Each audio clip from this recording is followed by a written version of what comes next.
ಎಲ್ಲ ಧ್ಯಾನ ಬಂಧುಗಳಿಗೆ ಆತ್ಮ ಬಂಧುಗಳಿಗೆ ಅನಂತ ಕೋಟಿ ಕೋಟಿ ಪ್ರಣಾಮಗಳು. ಇಂದಿನ ಧ್ಯಾನ ಸ್ವಾಧ್ಯಾಯ ಸತ್ಸಂಗ ಕಾರ್ಯಕ್ರಮಕ್ಕೆ ತಮಗೆಲ್ಲರಿಗೂ ಸ್ವಾಗತ. ಮೊಟ್ಟ ಮೊದಲಿಗೆ ನಮ್ಮೆಲ್ಲರ ಧ್ಯಾನ ಗುರುಗಳಾದ ಪರಮ ಪೂಜ್ಯರಾದ ಬ್ರಹ್ಮರ್ಷಿ ಪಿತಾಮಹ ಡಾಕ್ಟರ್ ಸುಭಾಷ್ ಪತ್ರಿಜಿಯವರ ಚರಣ ಕಮಲಗಳಿಗೆ ವಂದಿಸುತ್ತ, ಗುರುಮಾತಾ ಸ್ವರ್ಣಮಾಲಾ ಅಮ್ಮನವರ ಪಾದ ಕಮಲಗಳಿಗೆ ನಮಿಸುತ್ತ, ನಮ್ಮೆಲ್ಲರ ಚೈತನ್ಯ ಶಕ್ತಿಯಾಗಿರ್ತಕ್ಕಂಥ ಮಹಾವತಾರ್ ಬಾಬಾ ಅವರನ್ನ ನನ್ನ ಫಿಲ್ಮ್ ಮಂದಿರದಲ್ಲಿ ಸ್ಮರಿಸುತ್ತ, ನನ್ನ ಗುರುಗಳಾದ ತಟ್ವಾಲಿ ಬಾಬಾ, ಬರ್ಫಾನಿ ಬಾಬಾ, ಮಹದಾನಂದ ಬಾಬಾಜಿಯವರನ್ನ ನನ್ನ ಹೃದಯ ಮಂದಿರದಲ್ಲಿ ಸ್ಮರಿಸುತ್ತ, ನಮ್ಮ ಮಾರ್ಗದರ್ಶಕ ಗುರುಗಳಾದ ಡಾಕ್ಟರ್ ಜೀವಂದ್ರ ಕೇತಪ್ಪ ಸರ್ ಅವರಿಗೆ ವಂದಿಸುತ್ತ, ಅಯ್ಯಪ್ಪ ಪಿಂಡಿ ಸರ್ ಅವರಿಗೆ ವಂದಿಸುತ್ತ, ಎಲ್ಲ ಆಸ್ಟ್ರಲ್ ಮಾಸ್ಟರ್ಸ್ಗಳಿಗೆ, ಪಿರಾಮಿಡ್ ಮಾಸ್ಟರ್ಸ್ಗಳಿಗೆ ವಂದಿಸುತ್ತ, ಸೀತಾಮಾತೆ, ಯಶೋಧರಾ ಮಾತೆ, ವಸುಂಧರಾ ಮಾತೆಯರಿಗೆ ವಂದಿಸುತ್ತ, ಅವರೆಲ್ಲರ ಚೈತನ್ಯ ಶಕ್ತಿಯೊಂದಿಗೆ ನಮ್ಮ ಚೈತನ್ಯ ಶಕ್ತಿಯನ್ನ ಅನುಸಂಧಾನಗೊಳಿಸುತ್ತಾ ನಾವಿಂದಿನ ಸ್ವಾಧ್ಯಾಯವನ್ನ ಆರಂಭಿಸೋಣ. ಮಾಸ್ಟರ್ಸ್, ನಾವು ಆತ್ಮಾಯಣದ ಸ್ವಾಧ್ಯಾಯ ಪಯಣದಲ್ಲಿ ಇದ್ದೇವೆ. ಸೂಕ್ಷ್ಮ ಯಾನವನ್ನ ನಮ್ಮ ಲೇಖಕರು, ನಮ್ಮ ಈ ಪುಸ್ತಕದ ಮೂಲ ಲೇಖಕರು ತಮ್ಮ ಸ್ವಂತ ಅನುಭವವನ್ನ ಹಂಚಿಕೊಳ್ತಾ ಇದ್ದಾರೆ. ಈ ಭೂಮಿಯ ಮೇಲೆ ತಮ್ಮ ಬಾಡಿಯನ್ನ ಬಿಟ್ಟು ಸೂಕ್ಷ್ಮ ಶರೀರದಲ್ಲಿ ಸೂಕ್ಷ್ಮ ಶರೀರ ಯಾನವನ್ನ ಮಾಡ್ತಾ ಇದ್ದಾರೆ. ಅಲ್ಲಿ ತಮ್ಮ ಚಾರ್ಲ್ಸ್ ನನ್ನ ಭೇಟಿಯಾಗ್ತಾರೆ. ಚಾರ್ಲ್ಸ್ ಜೊತೆಗೆ ಮತ್ತು ತಮ್ಮ ಭಾರತೀಯ ಮಿತ್ರ ಅಥವಾ ಗುರುವಿನ ಜೊತೆಗೆ ಅಲ್ಲಿ ಏನೆಲ್ಲವನ್ನ ಸುತ್ತಾಡ್ತಾ ಇದ್ದಾರೆ ಅಂತಕ್ಕಂಥದ್ದನ್ನ ನಾವು ಚರ್ಚೆ ಮಾಡಿದ್ದೀವಿ. ಅಲ್ಲಿ ಡಿನ್ನರ್ಗಾಗಿ ಲಂಡನ್ ನಗರಕ್ಕೆ ಹೋಗೋಣ ಅಂತ ಹೇಳಿ ತಮ್ಮ ಕರ್ಕೊಂಡು ಹೋಗ್ತಾನೆ. ಹೋಗುವಾಗ ದಾರಿಯಲ್ಲಿ ಏನೆಲ್ಲವನ್ನ ನೋಡಿದ್ರು, ವೈಮಾನಿಕ ದಾಳಿಯಿಂದ ಲಂಡನ್ ನಗರಕ್ಕೆ ಎಷ್ಟು ಹಾನಿಯಾಗಿದೆ ಅನ್ನೋದನ್ನ ತೋರಿಸ್ಲಿಕ್ಕೆ ಅವನು ಪ್ರಯತ್ನ ಮಾಡ್ತಾನೆ. ಅಷ್ಟೇ ಅಲ್ಲ, ಅವರು ಮೊದಲು ವಾಸ ಮಾಡ್ತಕ್ಕಂಥ ಲಂಡನ್ ನಲ್ಲಿ ಇರ್ತಕ್ಕಂಥ ಅವರ ಮನೆ, ಈ ಸದ್ಯ ಆ ಮನೆಯನ್ನ ಅವರು ಮಾರಾಟ ಮಾಡಿದ್ದಾರೆ. ಅವ್ರ ತಂದೆಯ ಮರಣದ ನಂತರ ಆ ಮನೆಯನ್ನ ಮಾರಾಟ ಮಾಡಿದ್ದಾರೆ. ಈಗ ಯಾರೋ ಅಲ್ಲಿ ಆ ಮನೆಯಲ್ಲಿದ್ದಾರೆ. ಆ ಮನೆಯನ್ನ ನೋಡ್ಬೇಕು ಅಂತಕ್ಕಂಥ ಅಪೇಕ್ಷೆಯಿಂದ ಅಲ್ಲಿ ಹೋಗಿ ಯಾವ ರೀತಿಯ ಅನುಭೂತಿ ಅವರಿಗೆ ಆಯ್ತು ಅಂತಕ್ಕಂಥದ್ದನ್ನ ತಿಳಿಸ್ತಾ ಇದ್ದಾರೆ. ಈಗ ಮುಂದೆ ಇನ್ನು ಅಲ್ಲಿ ನಾವು ಬಹಳ ಹೊತ್ತು ನಿಲ್ಲದೆ ಲಂಡನ್ ನಗರಕ್ಕೆ ಬರ್ತಾರ, ಆ ಮನೆಗೆ ಹೋಗ್ತಾರ. ಎಲ್ಲವೂ ಸುಪರಿಚಿತ, ಮೊದಲಿದ್ದು ಹೇಗಿತ್ತು ಹಾಗೆ ಇತ್ತು ಅಂತ ಅನಿಸ್ತದ. ಅಲ್ಲಿರ್ತಕ್ಕಂತಹ ಜನರು ಅಕ್ರಮವಾಗಿ ಪ್ರವೇಶ ಮಾಡಿದಾರೇನೋ ಅಂತಕ್ಕಂಥ ಒಂದು ಭಾವನೆ ಅವರಿಗೆ ಬರ್ತಾ ಇದೆ. ತಾವೆಲ್ಲ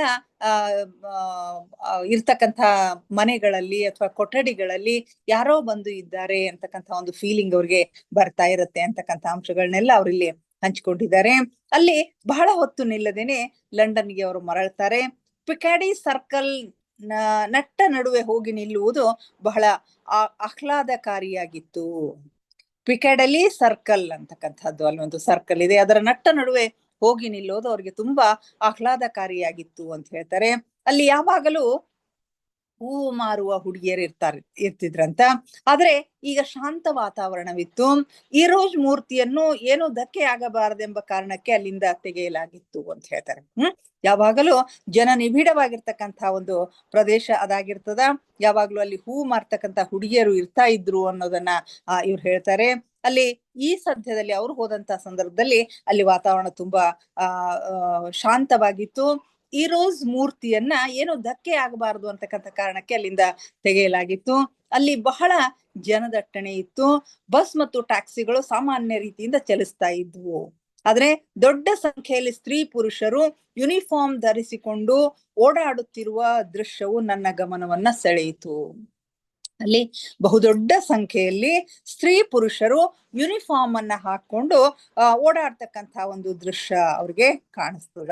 ಸಾಮಾನ್ಯರಿಗಿಂತ ಅಲ್ಲಿ ಸಮವಸ್ತ್ರ ಧರಿಸಿದವರೇ ಹೆಚ್ಚಾಗಿ ಇದ್ರು. ಯುದ್ಧವು ಇಂಗ್ಲೆಂಡ್ದಲ್ಲಿ ಅಷ್ಟೇ ನಡೆದಿಲ್ಲ. ಎಲ್ಲ ಆರೋಗ್ಯವಂತ ಸ್ತ್ರೀ ಪುರುಷರು ತಮ್ಮ ಪ್ರೀತಿಯ ದೇಶದ ಸುರಕ್ಷೆಗಾಗಿ ತಮ್ಮ ಕೊಡುಗೆಯನ್ನು ನೀಡುತ್ತಿರುವ ದೇಶವಾಗಿದೆ ಎಂಬುದು ಅವರ ಗಮನಕ್ಕೆ ಬರ್ತದಂತ. ಅಂದಾಜು ಸಂಜೆ 7 ಗಂಟೆಯ ಸಮಯವಾಗಿತ್ತು. ಈಗ ನಮಗೆ ಟ್ರೊಕೆಡ್ರೋ ಗ್ರಿಲ್ ನಲ್ಲಿ ಡಿನ್ನರ್ ಮಾಡಬೇಕಾಗಿತ್ತು. ಟ್ರೊಕೆಡ್ರೋ ಗ್ರಿಲ್ ಅಂತಕ್ಕಂಥ ಒಂದು ಹೋಟೆಲ್ ಅದು. ಆ ಹೋಟೆಲ್ ನಲ್ಲಿ ಅವ್ರಿಗೆ ಡಿನ್ನರ್ ಮಾಡ್ಬೇಕಾಗಿರ್ತದ. ಚಾರ್ಲ್ಸ್ ಅವರನ್ನ ಕರ್ಕೊಂಡು ಆ ಒಂದು ಹೋಟೆಲ್ಗೆ ಕರ್ಕೊಂಡು ಹೋಗ್ತಾನೆ. ಅಲ್ಲಿನ ಪುಟ್ಟದೊಂದು ಕೋಣೆಯಲ್ಲಿ ನಾವು ಪ್ರವೇಶ ಮಾಡ್ದೆವು ಅಂತ ಹೇಳ್ತಾರೆ. ಅಲ್ಲಿ ನೋಡಿದಾಗ ಚಿಕ್ಕ ದೊಡ್ಡ ಟೇಬಲ್ಗಳೆಲ್ಲ ಮೊದಲಿನಿಂದಲೇ ಜನರಿಂದ ತುಂಬಿದ್ದವು. ಆಗ ಭಾರತೀಯ ಮಿತ್ರ ಏನ್ ಹೇಳ್ತಾನೆ ಅಂತಂದ್ರೆ, ನೀವು ಊಟ ಮಾಡಿರಿ, ನನಗೆ ಬೇರೊಂದು ಕೆಲಸವಿದೆ, ಸ್ವಲ್ಪ ಸಮಯದ ನಂತರ ನಾನು ನಿಮ್ಮ ಬಳಿ ಬಂದು ಸೇರ್ಕೊಳ್ತೀನಿ ಅಂತ ಹೇಳಿ ಹೇಳ್ತಾರೆ. ಅಲ್ಲಿ ಈಗಾಗ್ಲೇ ಹೋಟೆಲ್ನಲ್ಲಿ ಇರ್ತಕ್ಕಂಥ ಟೇಬಲ್ಗಳೆಲ್ಲ ಜನರಿಂದ ತುಂಬಿಕೊಂಡು ಹೋಗಿರ್ತಾವು. ಭಾರತೀಯ ಮಿತ್ರ ಊಟ ಮಾಡ್ಲಿಕ್ಕೆ ನೀವು ಊಟ ಮಾಡ್ರಿ, ನನ್ಗೆ ಬೇರೆ ಕೆಲಸ ಇದೆ, ನಾನು ಸ್ವಲ್ಪ ಹೊತ್ತಾಗಿಂದ ಬಂದು ನಿಮ್ಮನ್ನ ಸೇರ್ತೀನಿ ಅಂತ ಹೇಳಿ ಹೋಗ್ತಾನೆ. ಅಲ್ಲಿಯ ಎಲ್ಲ ವಿಷಯಗಳ ಕುರಿತು ಪರಿಚಯ ಮಾಡ್ಲಿಕ್ಕೆ ಚಾರ್ಲ್ಸ್ ಸಮರ್ಥನಿದ್ದಾನೆ ಅಂತ ಹೇಳಿ ಅವರು ನನಗೆ ವಿಶ್ವಾಸವನ್ನ ನೀಡಿದ್ರು. ನಮಗೆ ಅತ್ಯಂತ ಪ್ರೇಮ ಪೂರ್ವಕವಾಗಿ ಭೂರಿ ಭೋಜನದ ಶುಭಾಶಯಗಳನ್ನ ಹೇಳಿ ಅಲ್ಲಿಂದ ಹೊರಟು ಹೋಗ್ತಾರೆ. ನೀವು ಚೆನ್ನಾಗಿ ಸುಗ್ರಾಸ ಭೋಜನವನ್ನ, ಭೂರಿ ಭೋಜನವನ್ನ ಮಾಡ್ರಿ ಅಂತ ಹೇಳಿ ಶುಭಾಶಯಗಳನ್ನ ಹೇಳಿ ಹೊರಟು ಹೋಗ್ತಾರೆ. ಚಾರ್ಲ್ಸ್ ಈ ಅಣ್ಣನಿಗೆ ಪೀಟರ್ ರಶ್ಲೋ ಅವ್ರಿಗೆ ಕೆಲವೊಂದು ಮಹತ್ವದ ಸಂಗತಿಗಳನ್ನ ತಿಳಿಸ್ತಾರೆ.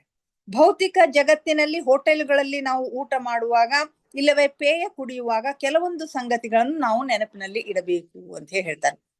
ಭೌತಿಕ ಜಗತ್ತಿನಲ್ಲಿರ್ತಕ್ಕಂಥ ಹೋಟೆಲ್ಗಳಲ್ಲಿ ಊಟ ಮಾಡುವಾಗ ಅಥವಾ ಏನಾದ್ರೂ ಪೇಯವನ್ನ ಕುಡಿಯುವಾಗ ಕೆಲವೊಂದು ಸಂಗತಿಗಳನ್ನ ನಾವು ನೆನಪಿನಲ್ಲಿ ಇಟ್ಕೋಬೇಕು. ನಾವು ಕಲ್ಪನೆಯಿಂದ ನಿರ್ಮಿಸಿರ್ತಕ್ಕಂಥ ಹೋಟೆಲ್ಗಳಲ್ಲಿ ಇವೆಲ್ಲ ಮಾಡ್ತಕ್ಕಂಥ ಚಿಂತೆ ಇಲ್ಲ. ಕಲ್ಪನೆಯಿಂದ ನಿರ್ಮಿಸಿರ್ತಕ್ಕಂಥ ಹೋಟೆಲ್ಗಳಲ್ಲಿ ಊಟ ಮಾಡೋದಾದ್ರೆ ಏನು ಚಿಂತೆ ಇಲ್ಲ. ಆದ್ರೆ ಭೌತಿಕ ಜಗತ್ತಿನಲ್ಲಿರ್ತಕ್ಕಂಥ ಸಹಜವಾಗಿರ್ತಕ್ಕಂಥ ಹೋಟೆಲ್ಗಳಲ್ಲಿ ಊಟ ಮಾಡ್ಬೇಕಾದ್ರೆ ಕೆಲವೊಂದು ಸಂಗತಿಗಳನ್ನ ನಾವು ಗಮನದಲ್ಲಿ ಇಟ್ಕೋಬೇಕು ಅಂತ ಹೇಳಿ ಹೇಳ್ತಾರೆ. ಏನು ಅಂತಂದ್ರೆ, ನಿಜ ಜೀವನದ ಹೋಟೆಲ್ಗಳಲ್ಲಿ ಹೋಗಿ ಖಾಲಿ ಇರುವ ಟೇಬಲ್ಗಳಲ್ಲಿ ಕುಳಿತುಕೊಂಡಾಗ ತೊಂದರೆ ಎನಿಸುತ್ತದೆ. ಅಲ್ಲಿ ಬಂದ ಜನರಿಗೆ ನಾವಂತೂ ಕಾಣಿಸೋದಿಲ್ಲ. ನಿಜ ಜೀವನದಲ್ಲಿ ಇರ್ತಕ್ಕಂಥ ಹೋಟೆಲ್ಗಳಲ್ಲಿ ಹೋಗಿ ಅಲ್ಲಿ ಖಾಲಿ ಇರ್ತಕ್ಕಂತಹ ಸ್ಥಳದಲ್ಲಿ ಚೇರ್ ಮೇಲೆ ಕುಳಿತ ಕೂಡ್ಲೇನೆ ಅಲ್ಲಿ ಇವರಂತೂ ಕಾಣಿಸ್ತಾ ಇರೋದಿಲ್ಲ. ಬೇರೆ ಯಾರಾದ್ರೂ ಬಂದು ಕೂತ್ರು ಅಂತಂದ್ರೆ ಏನೋ ಒಂದ್ ರೀತಿಯ ಅನ್ಈಸಿನೆಸ್ ಅವ್ರಿಗೆ ಅನಿಸ್ಲಿಕ್ಕೆ ಶುರು ಮಾಡ್ತದ. ಅಲ್ಲಿ ಬಂದ ಜನರಿಗೆ ನಾವಂತೂ ಕಾಣುವುದಿಲ್ಲ, ಅದರಿಂದ ಅವರಲ್ಲಿ ಕುಳಿತುಕೊಳ್ಳಲು ಬಯಸುವುದು ಸಹಜ. ಅವರಲ್ಲಿ ಕುಳಿತಾಗ ನಮ್ಮ ಉಪಸ್ಥಿತಿಯು ಅವರ ಗಮನಕ್ಕೆ ಬರುವುದಿಲ್ಲ. ಅವರು ಕೂಡ್ತಾರೆ, ಇವರು ಕೂತಿರ್ತಾರೆ, ಇವರು ಸೂಕ್ಷ್ಮ ಶರೀರದಲ್ಲಿ ಇರ್ತಾರೆ, ಅವರು ಭೌತಿಕ ಶರೀರದಲ್ಲಿ ಇರ್ತಾರೆ. ಅವ್ರಿಗೆ ಇಲ್ಲಿ ಯಾರೋ ಕೂತಾರೆ ಅಂತ ಹೇಳಿ ಅನುಭವಕ್ಕೆ ಅವರಿಗೆ ಬರೋದಿಲ್ಲ. ಆದ್ರೂ ಕೂಡ ಏನೋ ಒಂದ್ ರೀತಿಯ ಅನ್ಈಸಿನೆಸ್ ಅವ್ರಿಗೆ ಅನಿಸ್ತಾ ಇರ್ತದ. ನಾವು ಜನದಟ್ಟಣೆಯೊಳಗೆ ಹಾಯ್ದು ಹೋಗುವಾಗ ಶರೀರದೊಳಗಿಂದ ಆರುಪಾರಾಗುವ ಅನುಭವವು ಇಲ್ಲಿ ಮರುಕಳಿಸಿತು.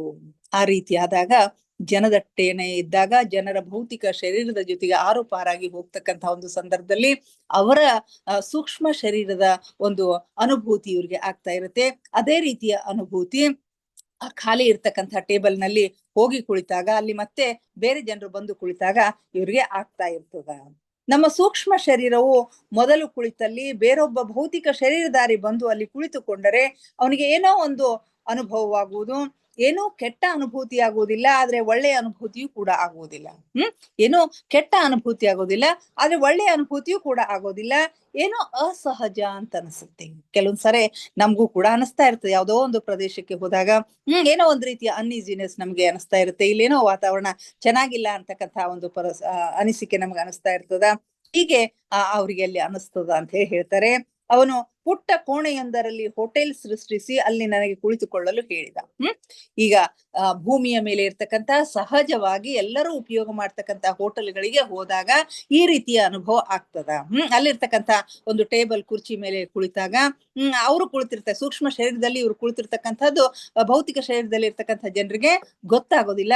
ಆಗ ಅವರೂ ಬಂದು ಅಲ್ಲಿ ಕುಳಿತಾಗ ಯಾವ ರೀತಿಯ ಅನುಭವ ಆಗ್ತದೆ ಅಂತಂದ್ರೆ, ಈ ದೇಹವನ್ನ ಆರೋಪಾರು ಮಾಡ್ಕೊಂಡು ಹೋಗುವಾಗ ಏನು ಅನುಭೂತಿಯಾಗಿತ್ತೋ ಆ ರೀತಿಯ ಅನುಭೂತಿ ಆಗ್ತದ ಅಂತ ಹೇಳಿ ಹೇಳ್ತಾರೆ. ಇನ್ನು ಭೌತಿಕ ಶರೀರದಲ್ಲಿರ್ತಕ್ಕಂಥ ಜನರಿಗೂ ಕೂಡ ಯಾವ ಕೆಟ್ಟ ಅನುಭವನೂ ಆಗೋದಿಲ್ಲ ಅಥವಾ ಒಳ್ಳೆಯ ಅನುಭವನೂ ಆಗೋದಿಲ್ಲ. ಆದ್ರೆ ಏನೋ ಒಂದು ರೀತಿಯ ಅನುಭೂತಿ ಅಂತ ಅಂದ್ರೆ ಏನೋ ಒಂದು ರೀತಿಯ ಏನಂತೀರಿ, ಅನ್ಕಂಫರ್ಟೇಬಲ್ ಆಗಿರ್ತಕ್ಕಂಥ ಒಂದು ಫೀಲಿಂಗ್ ಅವ್ರಿಗೆ ಬರುತ್ತೆ ಅಂತ ಹೇಳಿ ಹೇಳ್ತಾರೆ. ಇದೆಲ್ಲ ತಿಳಿಸ್ತಾ ತಮ್ಮ ಚಾರ್ಲ್ಸ್ ಏನ್ ಮಾಡ್ತಾನೆ ಅಂತಂದ್ರೆ, ತಮಗಾಗಿ ಒಂದು ಪುಟ್ಟ ಕೋಣೆಯಲ್ಲಿ ಟೇಬಲ್ ಮತ್ತು ಚೇರ್ಗಳನ್ನ ಸೃಷ್ಟಿಸಿ ಅಲ್ಲಿ ಕುಳಿತುಕೊಳ್ಳಿಕ್ಕೆ ಹೇಳ್ತಾನೆ. ಇದು ಅವರ ಕಲ್ಪನೆಯಿಂದ ಸೃಷ್ಟಿ ಮಾಡಿರ್ತಕ್ಕಂಥ ಒಂದು ಟೇಬಲ್ ಮತ್ತು ಚೇರ್ ಆಗಿರ್ತದ. ಇಲ್ಲಿ ಯಾರ ಭೌತಿಕ ಶರೀರದಿಂದ ಬಂದಿರತಕ್ಕಂಥ ಜನರ ತೊಂದರೆ ಇಲ್ಲಿ ಇರೋದಿಲ್ಲ. ಮತ್ತು ತನ್ನ ಕಲ್ಪನೆಯಿಂದ ಒಬ್ಬ ವೇಟರ್ನನ್ನು ಕೂಡ ಸೃಷ್ಟಿಸಬಲ್ಲ ಅಂತ ಹೇಳಿ ಹೇಳ್ತಾನೆ. ಹಾಗೆ ಒಬ್ಬ ವೇಟರ್ನನ್ನು ಕೂಡ ಸೃಷ್ಟಿ ಮಾಡ್ತಾನೆ.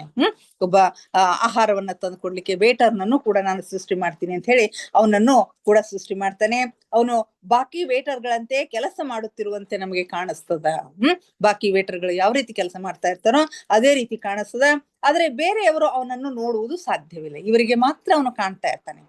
ಸೂಕ್ಷ್ಮ ಶರೀರದಲ್ಲಿನೇ ಅವನು ಇರೋದ್ರಿಂದ ಇವರಿಗೆ ಮಾತ್ರ ಅವನು ಕಾಣ್ತಾ ಇರ್ತಾನೆ, ಬೇರೆಯವರಿಗೆ ಕಾಣಿಸೋದಿಲ್ಲ. ಅವನು ಹಾಗೆಯೇ ಮಾಡಿದನು. ಆ ವೇಟರ್ನು ನಮ್ಮ ಟೇಬಲ್ನ ಕಡೆಗೆ ನಡೆದು ಬರುತ್ತಿರುವುದನ್ನು ನಾನು ನೋಡಿದೆ. ಭೌತಿಕ ಜಗತ್ತಿನ ಸಾಮಾನ್ಯ ಜನರನ್ನು ಕೇಳುವಂತೆ ಕುಡಿಯಲು ಏನು ಬೇಕು ಅಂತ ಹೇಳಿ ಕೇಳ್ತಾನೆ. ಹಾಗೆ ಕಲ್ಪನೆ ಮಾಡಿಕೊಂಡು ಚಾರ್ಲ್ಸ್ ತನ್ನ ಕಲ್ಪನಾ ಲೋಕದಲ್ಲಿ ಟೇಬಲ್ ಚೇರ್ಗಳನ್ನ ಸೃಷ್ಟಿ ಮಾಡಿ ಅದರ ಮೇಲೆ ಕುಳಿತುಕೊಳ್ಳಿಕ್ಕೆ ಹೇಳ್ತಾನೆ. ಮತ್ತು ತನ್ನ ಕಲ್ಪನೆಯಲ್ಲಿನೇ ಒಬ್ಬ ವೇಟರ್ ಅನ್ನ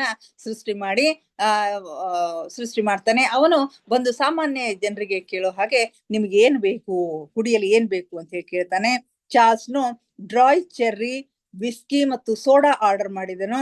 ಹಾಗೂ ಭಾರತೀಯ ಮಿತ್ರನು 2 ದಿನಗಳಿಗಾಗಿ ಹಾಕಿದ ಪ್ರತಿಬಂಧವು ಇಲ್ಲಿ ಯಾವುದೇ ಪರಿಣಾಮ ಬೀರುವುದಿಲ್ಲವೆಂದು ನನಗೆ ಹೇಳಿದನು. ಈ ಸೂಕ್ಷ್ಮ ಶರೀರಯಾನ ಮಾಡುವ ಪೂರ್ವದಲ್ಲಿ ಅವನ ಭಾರತೀಯ ಮಿತ್ರ ಏನ್ ಹೇಳ್ತಾನೆ ಅಂತಂದ್ರೆ, ಈ ಸೂಕ್ಷ್ಮ ಶರೀರಯಾನವನ್ನ ಮಾಡ್ಬೇಕಾದ್ರೆ ನೀನು ಮಾಂಸಾಹಾರವನ್ನ ತೆಗೆದುಕೊಳ್ಳಬಾರದು, ಹಾಗೆ ಯಾವುದೇ ರೀತಿಯ ಡ್ರಿಂಕ್ಸ್ ಗಳನ್ನ ನೀನು ತೆಗೆದುಕೊಳ್ಬಾರ್ದು, ಅಂದ್ರೆ ವಿಸ್ಕಿ ಮುಂತಾದವುಗಳನ್ನ ತೆಗೆದುಕೊಳ್ಬಾರ್ದು ಅಂತಕ್ಕಂಥದ್ದನ್ನ ಅವನು ಹೇಳ್ತಾನೆ. ಆದ್ರೆ ಈ ಸೂಕ್ಷ್ಮ ಲೋಕದಲ್ಲಿ ಅವು ಯಾವ ಕೆಲಸ ಮಾಡೋದಿಲ್ಲ, ನೀನು ಆರಾಮಾಗಿ ಇವೆಲ್ಲ ತಗೋಬಹುದು ಅಂತ ಹೇಳಿ ಚಾರ್ಲ್ಸ್ ಹೇಳ್ತಾನೆ. ಇಲ್ಲಿ ಯಾವುದೇ ಪರಿಣಾಮ ಬೀರುವುದಿಲ್ಲ ಅಂತ ಹೇಳ್ತಾನೆ. ವೇಟರ್ ಬಂದು ನನ್ನ ಮತ್ತು ಚಾರ್ಲ್ಸ್ಗೆ ಅವನ ಡ್ರಿಂಕ್ಸ್ ನೀಡಿದನು. ಇವ್ರೇನ್ ಆರ್ಡರ್ ಮಾಡಿರ್ತಾರೋ ಆ ಎಲ್ಲ ಡ್ರಿಂಕ್ಸ್ ಗಳನ್ನ ತಂದು ಕೊಟ್ಟು ವೇಟರ್ ಹೋಗ್ತಾನೆ. ನಾನು ಆಲೋಚನೆಯಂತೆಯೇ ನನ್ನ ಪೇಯವು ಸ್ವಾದವೆನಿಸಿತು. ಅವನು ಯಾವ ರೀತಿ ಆಲೋಚನೆ ಮಾಡ್ಕೊಂಡಿರ್ತಾನೆ ಅದೇ ರೀತಿ ಆತನ ಪೇಯ ಅವನಿಗೆ ಸ್ವಾದ ಅನಿಸ್ತದ. ಜೀವಿತಾವಧಿಯಲ್ಲಿ ನಾನು ವಿಸ್ಕಿ ಕುಡಿದಿರದಿದ್ದರೆ ಈಗ ನಾನು ಅದರ ಸ್ವಾದವನ್ನು ಅನುಭವಿಸುವುದು ಸಾಧ್ಯವಿರಲಿಲ್ಲ. ನನಗೆ ಜೀವಿತ ಅವಧಿಯಲ್ಲಿ ಒಂದು ವೇಳೆ ವಿಸ್ಕಿಯನ್ನ ಕುಡಿದಿದ್ರೆ ಅದರ ಸ್ವಾದ ಅನುಭವಕ್ಕೆ ಬರ್ತಾ ಇರ್ಲಿಲ್ಲ. ಆದ್ರೆ ಇವನು ಆಗಾಗ ವಿಸ್ಕಿಯನ್ನ ತೆಗೆದುಕೊಳ್ತಾ ಇದ್ದ, ಹೀಗಾಗಿ ಅದರ ಸ್ವಾದ ಅವನಿಗೆ ಈಗ ನನಗೆ ಅದು ವಿಸ್ಕಿ ಅಂತ ಹೇಳಿ ಅನಿಸ್ತದ ಅಂತ ಹೇಳ್ತಾನೆ.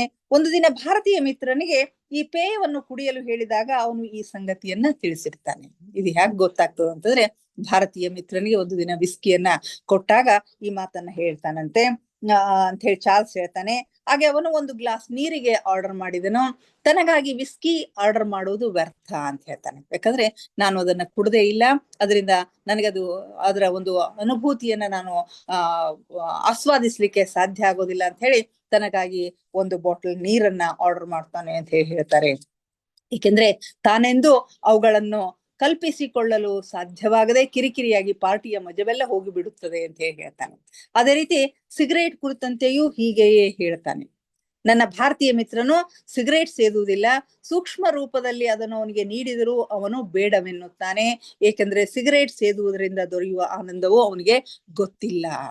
ಇಲ್ಲಿ ಭೂಮಿಯ ಮೇಲೆ ಸಿಗರೇಟ್ ಸೇರ್ತಕ್ಕಂಥವ್ರು ಅಲ್ಲಿ ಸಿಗರೇಟ್ ನ ಆಸ್ವಾದನೆ, ಅದರ ಒಂದು ಅಭಿರುಚಿಯನ್ನ ಏನಂತಾರೆ, ಅದರ ಒಂದು ಸ್ವಾದವನ್ನ ಸವಿಲಿಕ್ಕೆ ಸಾಧ್ಯ ಆಗ್ತದ. ಡ್ರಿಂಕ್ಸ್ ತಗೊಳ್ಳೋರು ಅದರ ಸ್ವಾದವನ್ನ ಸವಿಲಿಕ್ಕೆ ಸಾಧ್ಯ ಆಗ್ತದ, ಅದನ್ನ ತೆಗೆದುಕೊಳ್ಳದೇ ಇರ್ತಕ್ಕಂಥ ಜನರಿಗೆ ಅದರ ಅನುಭೂತಿಯಲ್ಲಿ ಆಗೋದಿಲ್ಲ. ಅದರಿಂದ ಅವನು ಇದರ ವೈಚಾರಿಕ ರೂಪದ ಕಲ್ಪನೆಯನ್ನೇ ಮಾಡೋದು ಸಾಧ್ಯವಿಲ್ಲ. ಹೀಗಾಗಿ ದಮ್ ಎಳೆಯುವುದರಲ್ಲಿ ಮತ್ತು ಬಿಡುವುದರಲ್ಲಿ ಎಷ್ಟೊಂದು ಆನಂದದಾಯಕವಾಗಿದೆ ಎಂಬುದನ್ನು ತಿಳಿಯಲಾರ. ಈ ಮಾತುಗಳು ನನಗೆ ತರ್ಕಯುಕ್ತ ಎನಿಸಿದವು. ಅಲ್ಲದೆ ಸಿಗರೇಟ್ ಸೇದುವುದು ಮತ್ತು ಮದಿರಾಪಾನ ಮಾಡುವ ಅನುಭವ ಇರುವುದರಿಂದ ನನಗೆ ಖುಷಿ ಎನಿಸಿತು, ಏಕೆಂದರೆ ಈಗ ನಾನು ಅದರ ಆನಂದವನ್ನು ಸವಿಯಬಲ್ಲವನಾಗಿದ್ದೆ ಅಂತ ಹೇಳಿ ತನಗೇನು ಎಕ್ಸ್ಪೀರಿಯನ್ಸ್ ಆಯ್ತು ಅನ್ನೋದನ್ನ ಲೇಖಕರು ಇಲ್ಲಿ ಹೇಳ್ತಾ ಇದ್ದಾರೆ. ನಾವು ನಮ್ಮ ಡ್ರಿಂಕ್ಸ್ ಹೀರುತ್ತಾ ಜನರತ್ತ ನೋಡುತ್ತಿದ್ದೆವು. ತಮ್ಮ ಪಾನೀಯಗಳನ್ನ ಕುಡಿತಾ ಜನರತ್ತ ನೋಡ್ತಾ ಇರ್ತಾರಂತೆ. ನಮಗೆ ಜನರ ಮಾತುಕತೆಯ ಗುನುಗುನು ಧ್ವನಿ ಕೇಳಿಸ್ತಾ ಇತ್ತು. ಇವರು ಸೂಕ್ಷ್ಮ ಶರೀರದಲ್ಲಿ ಇದ್ರೂ ಕೂಡ ಜನರು ಮಾತಾಡ್ತಕ್ಕಂಥ ಗುನುಗುನು ಶಬ್ದ ಕೇಳಿಸ್ತಾ ಇರ್ತದ. ಇದರಿಂದ ಪ್ರತಿಯೊಂದು ಭೌತಿಕ ಧ್ವನಿಯ ಒಂದು ಸೂಕ್ಷ್ಮ ಧ್ವನಿಯು ಇರುತ್ತದೆ ಅಂತ ಹೇಳ್ತಾರೆ. ಪ್ರತಿಯೊಂದು ಭೌತಿಕ ಧ್ವನಿಯ ಒಂದು ಸೂಕ್ಷ್ಮ ಧ್ವನಿಯು ಇರುತ್ತದೆ. ಅದನ್ನು ಕೇವಲ ಸೂಕ್ಷ್ಮ ಶರೀರದಲ್ಲಿರುವವರು ಮಾತ್ರ ಕೇಳಿಸಿಕೊಳ್ಳಲು ಸಾಧ್ಯ ಅಂತ ಹೇಳ್ತಾರೆ. ಎಂಬ ಪ್ರಮಾಣವು ಇಲ್ಲಿ ದೊರೀತದ. ಸತತ ಹೋಗುತ್ತಾ ಬರುತ್ತಾ ವಿವಿಧ ಜನರನ್ನ ನೋಡುತ್ತಾ ನನಗೆ ಈ ಸಮಯದಲ್ಲಿ ಇಂಗ್ಲೆಂಡ್ ಯುದ್ಧದಲ್ಲಿ ಸಂಪೂರ್ಣವಾಗಿ ತೊಡಗಿದೆ ಎಂಬುದನ್ನು ನಂಬಲು ಸಹ ಆಗಲಿಲ್ಲ. ಸತತ ಜನರು ಬರ್ತಾ ಹೋಗ್ತಾ ಇದ್ರು.